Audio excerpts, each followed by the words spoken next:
Welcome. I'm Verna Joe, Director of Spanish Fork Senior Citizen Center. We've created this program in hopes that you'll find some enjoyment, maybe learn something new, and mostly to connect with you. Please sit back and enjoy. Ted, hut! Please join me in the Pledge of Allegiance to the flag. Present arms. I pledge allegiance to the flag of the United States of America and to the republic for which it stands, one nation, under God, indivisible, with liberty and justice for all. Ho, ho, ho, ho! Hey, Beverly! I think it's time for some Christmas jokes. Oh, great! I don't even have Christmas jokes. Well, give me The what you joke's got. on you. Okay, here's one. The cowboy boots. Anyone who has ever dressed a child will love this one. Did you hear about the Texas teacher who was helping one of her kindergarten students put on his cowboy boots? He asked for help, and she could see why.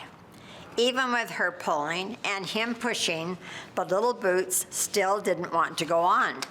By the time they got the second one on, she had worked up a sweat. She almost cried when the little boy said, "Teacher, they're on the wrong feet." She looked, and sure enough, they were. It wasn't any easier pulling the boots off than it was putting them on.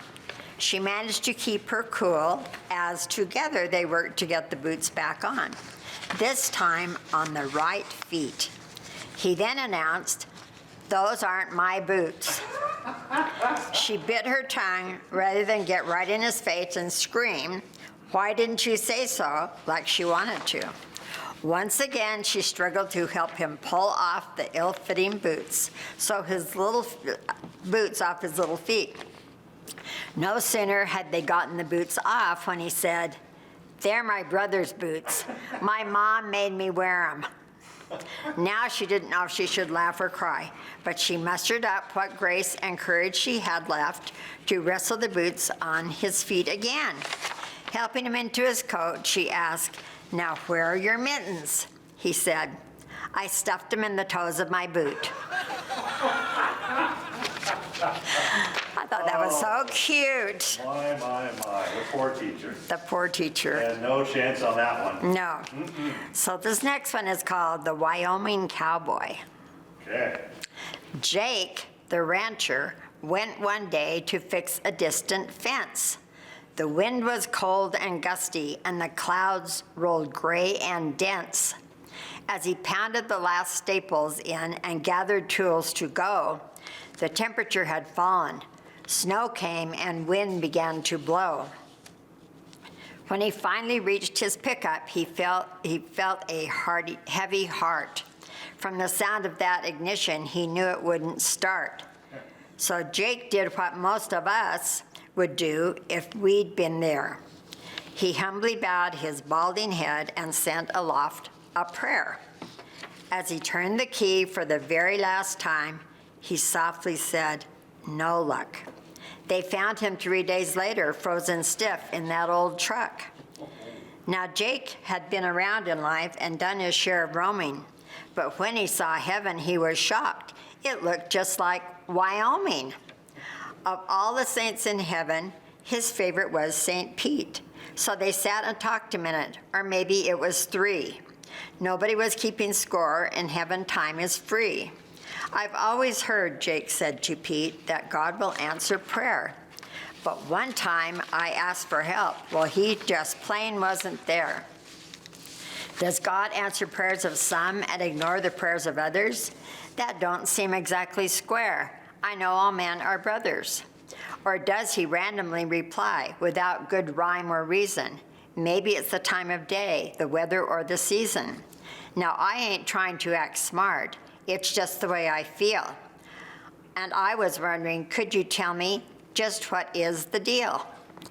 Peter listened very patiently, and when Jake was done, there were smiles of recognition, and he said, "So you're the one." That day your truck, it wouldn't start, and you sent your prayer a-flying.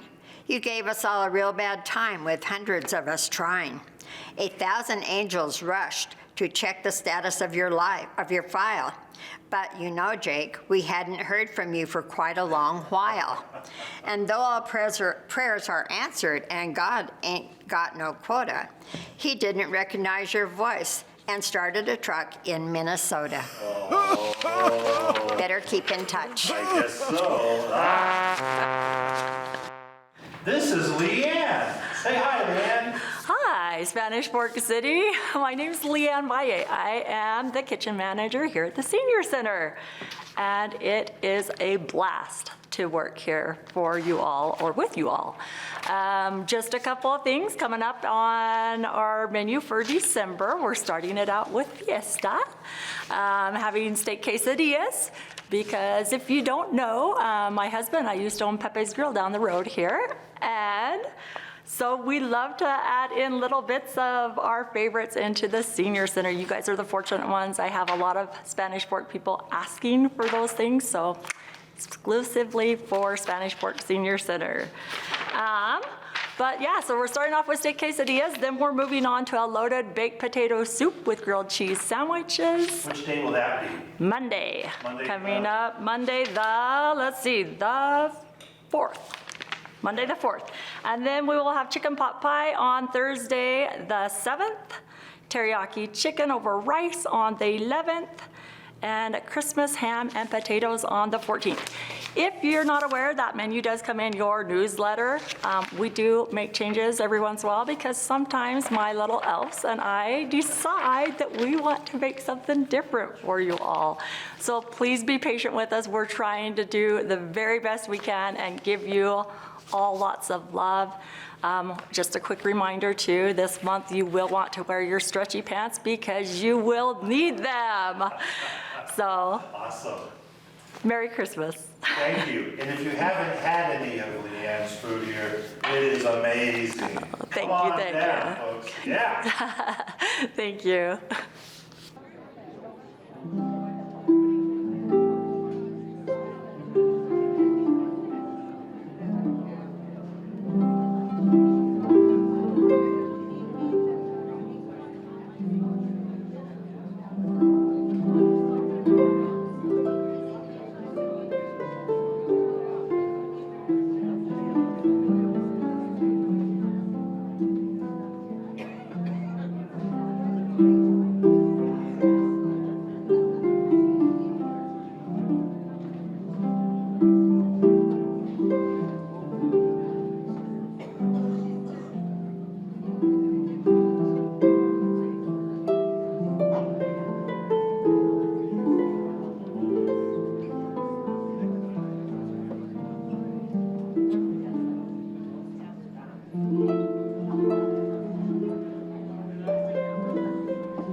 Bah, humbug. What, no Christmas jokes today, Beverly? No, no Christmas jokes. Okay, but here's another one. A policeman waited outside a popular bar, hoping to nab a drunk driver. At closing time, as everyone came out, he spotted his potential quarry. The man was so obviously inebriated that he could barely walk. He stumbled around the parking lot for a few minutes looking for his car. After trying his keys on 5 others, he finally found his own vehicle. He sat in the car a good 10 minutes as the other patrons left. He turned his lights on, then off. He started to pull forward in the grass, then stopped. Finally, when he was the last car, he pulled out onto the road and started to drive away. The policeman waiting for this turned on his lights and pulled the man over. He administered the breathalyzer test, and to his great surprise, the man easily passed. The policeman was dumbfounded. "This equipment must be broken," exclaimed the policeman. "I doubt it," said the man. "Tonight, I'm the DD, designated decoy." Oh, that's a new one. I haven't heard one of those before. Oh, you haven't? No, not a decoy. Oh, well, people are, they're clever. Okay, here's a couple. There were 2 evil brothers. They were rich and used their money to keep their sinful ways from the public eye. They even attended the same church and looked to be perfect Christians.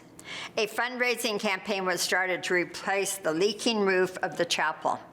All of a sudden, one of the brothers died. The remaining brothers sought out the pastor the day before the funeral and handed him a check for the amount needed to pay for the new roof. "I have only one condition," he said. "At his funeral, you must say my brother was a saint." The pastor gave his word and deposited the check. The next day at the funeral, the pastor did not hold back. "He was an evil man," he said. "He cheated on his wife and abused his family. After going on in this vein for some time, relenting his sins, he concluded with, 'But compared to his brother, he was a saint.'"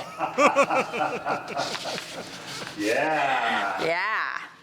Okay, I here's, think the check might have bounced, but I guess not. right, it didn't bounce. He paid for it. A couple had been married for 30 years and was celebrating the husband's 60th birthday. During the party, a fairy appeared and said that because they had been such a loving couple all those years, she would give them each one wish. The wife said, "We've been so poor all these years and I've never gotten to see the world. I wish we could travel all over the world." The fairy waved her wand and poof, she had the tickets in her hand. Next, it was her husband's turn. He paused for a moment and then he said, "Well, I'd like to be married to a woman 30 years younger than me." The fairy waved her wand and poof, he was 90. Sometimes those wishes. I know, you gotta be careful how you word them. Yeah. Yeah, because that didn't work. Okay, oh, well, I What? think I might have What? found a couple of Christmas jokes. Oh. Maybe, or maybe not. Oh, I did. One. Nice. Okay, Thanks for tricking us. let's see. What song do you sing at a snowman's birthday party? I don't know. What song do you sing at a snowman's birthday party? Freeze a jolly good fellow. Oh, freeze the jolly. Freeze. Yeah, freeze. I got that. Okay. As a kid, I asked my father, "What will Santa get me this year for Christmas?" He replied, "Don't think about getting, think about giving." So I said, "Okay, what will Santa Claus give me for Christmas this year?" Very good. Very good. That was a good kid. Yeah. Okay, let me see if there are any more. Isn't it embarrassing how Santa ends up having the same wrapping paper as your parents? Oh, yeah. I always wondered about that. Actually, my kids always wondered about that. I tried to do it different, but yeah, sometimes. There might be little ones watching. Careful what you say. What's the best Christmas present in the world? The best. What is the best Christmas present in the whole world? A broken drum. You can't beat it. Oh, okay. You can't beat it. Okay, I got it. Yeah. No, Pete. Okay. I don't know if there's any more on here. Let me look. Oh, here's a good one. Why do people build snowmen and not snow women? Yeah. Does this have the word freeze in the answer? No, it does Does not. not have the word freeze. Okay. Why? Because only men would stand out in the snow without a coat. Yeah, okay. Was he wearing shorts too? No, I bet you he was. I bet he didn't even have a bottom part. Oh, okay. Well, he wasn't standing around very much, was he? He was just rounded, you know. Awesome. Is that enough? I think that's fine. Okay. Beverly, Merry Christmas. Oh, same to you, Pete. Oh, yeah.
Happy holidays, happy Hanukkah, and Merry Christmas from the Spanish Fork Senior Citizen Center.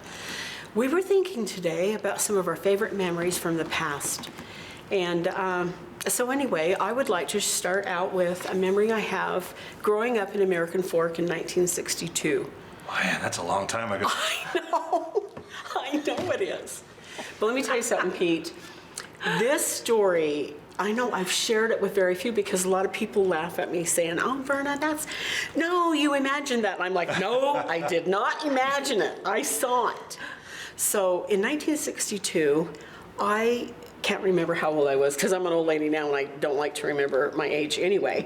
But in 1962, I slept in the top of a bunk bed, and it was late at night, and I remember we were really poor and we had no curtains, and I remember looking out the window, and because the window was right there, and I was just thinking about Santa Claus, and I was all excited, thinking, oh, I wonder what he's gonna bring me, and then all of a sudden something really drew my attention, and it was this blinking red light.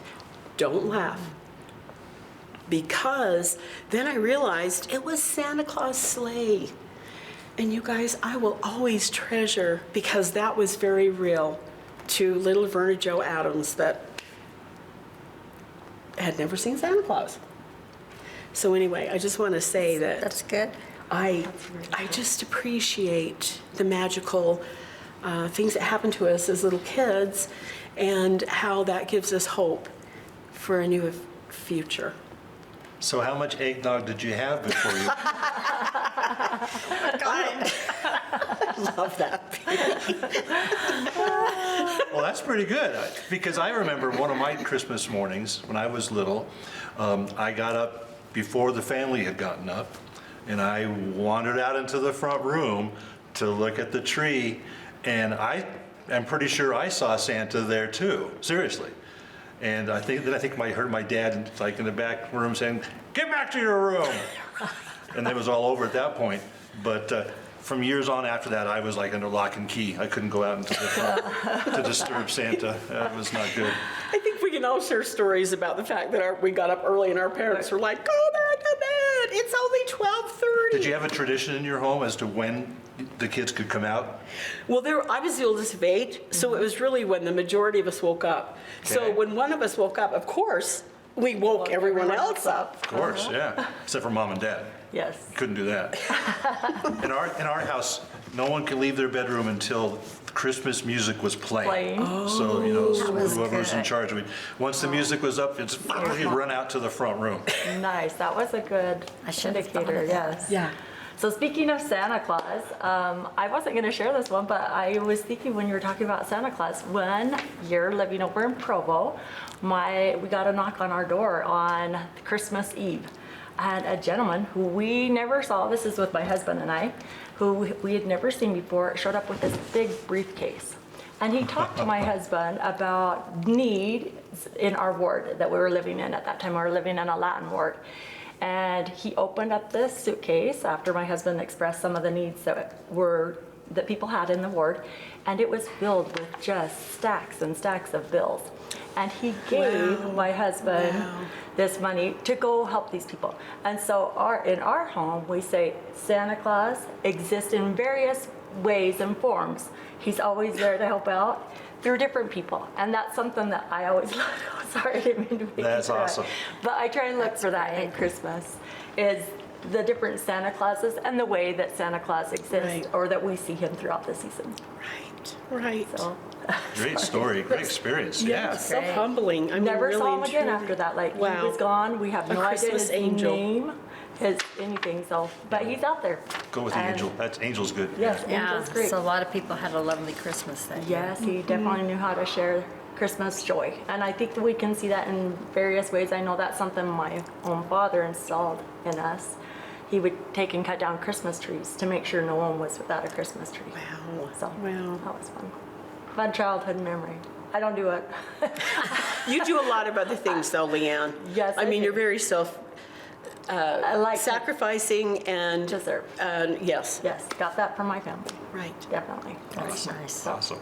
Beverly, you have something to Beverly, you're share? up. What do you have? Oh, I'm so old I can't remember anything from my childhood. Tell us something so- about last year.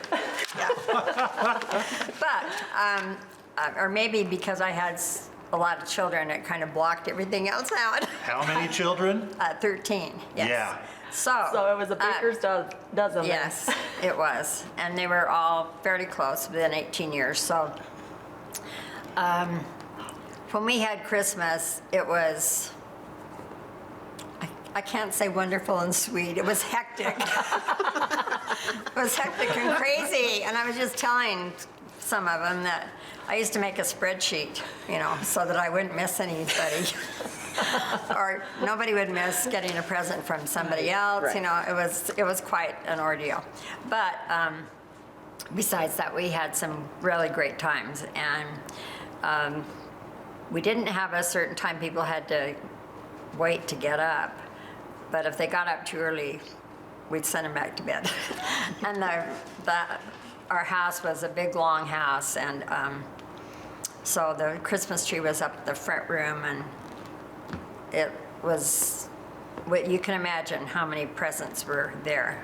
It was crazy. It was It was 15 crazy. in the house, of 15, course. yes. So did you ever have a Christmas where you gave the gifts to the wrong people? No, I was really good at that. Her spreadsheets really My work. spreadsheet But worked. you didn't start with a spreadsheet. You had to do ad-lib it for a while. Right, but You were good. I was good. I was good. Awesome. I had Gosh. to be really organized. I remember one Christmas. I'm sorry. You can go ahead. Well, maybe yours is better than mine. Maybe. My dad got a new pair of set of golf clubs, and it came in a big box. And we're all in the family going, oh, what's in the big box? What's in the big box? And he opens it up and pulls all the paper out and pulls out these golf clubs, which he was very happy about and proud about. And then my big brother promptly picked me up and put me in the box. Filled it back full of paper. close the lid. Yeah, Yeah. so, Yeah, that seems like something. but that like a would- cat, I was happy in there, so that was fun. Right. Just like little kids, they'd rather have the box and Right. the wrapper than they would the toy. I was just Yeah. thinking that very thing. But anyway, I remember one year for Christmas, two of my older boys set up a whole, like a little city with a train on like a big plank of wood. They did everything for it. They spent a couple of months making this Oh, and wow. made a train to go around it and everything, and gave it to the youngest three in our family are three boys.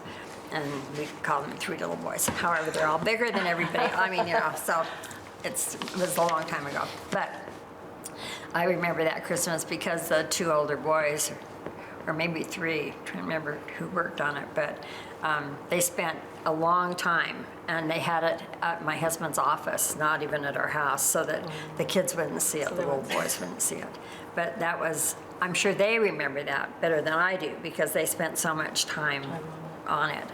And that was a really nice thing for some older brothers to do for their little kids. But some of the things that we used to do with all our family, the girls especially would help me make cookies, tons of cookies. And then we would put them on plates, and we would go with all of our kids, and we'd go around and deliver cookies to people and sing. I have some good singers in my family. Some of my kids are really great. And so we would sing Christmas carols to all these families, and that was a fun memory that we did almost every year. So that was a good memory. Besides being so hectic, that was fun. May I share another funny thing? When you were talking about making cookies, so my mother, my mother came from a huge family. So there was like 49 cousins. I had 49 cousins, and my grandma, when Just she imagine passed the away, size of the kids' I table. know. It was. She lived in Alpine, and so it was massive amounts of people. But my mother would always bake pies and the rolls. And I remember back in those days, back in the 60s, you would just put all those pies up in the back of the rear view window, and you would sit, on the seat. All the kids were crammed in there with no seat belts. And so anyway, here's the story. So we're driving to Alpine, and all of a sudden, a car pulls out in front of my father. So he puts the brakes on, and guess what happens to those gooseberry pies? Right. Oh my goodness. Right. I will never forget that. But isn't it funny when we stop to think about the things that bring us joy? And I think that as we age too, we're more appreciative of and humbled that we were able to experience all of those things. Definitely. And it got us to where we are now. Awesome. Well, should we say Merry Christmas to our audience? Sure. Or do you want to sing it for us? No. Yourself a very little Christmas. That's all I know. See ya. And I was thinking too, as we approach the end of 2023, let each of us respect and honor and even appreciate other ways of life. Even learn by others' examples and continue to promote a community that promotes and values a true camaraderie. Happy holidays, happy Hanukkah, Merry Christmas, and may each of you enjoy the season in ways that bring you peace, joy, light up your smile, and fill your hearts with love and laughter. Merry Christmas from Spanish Fork Senior Citizen Center.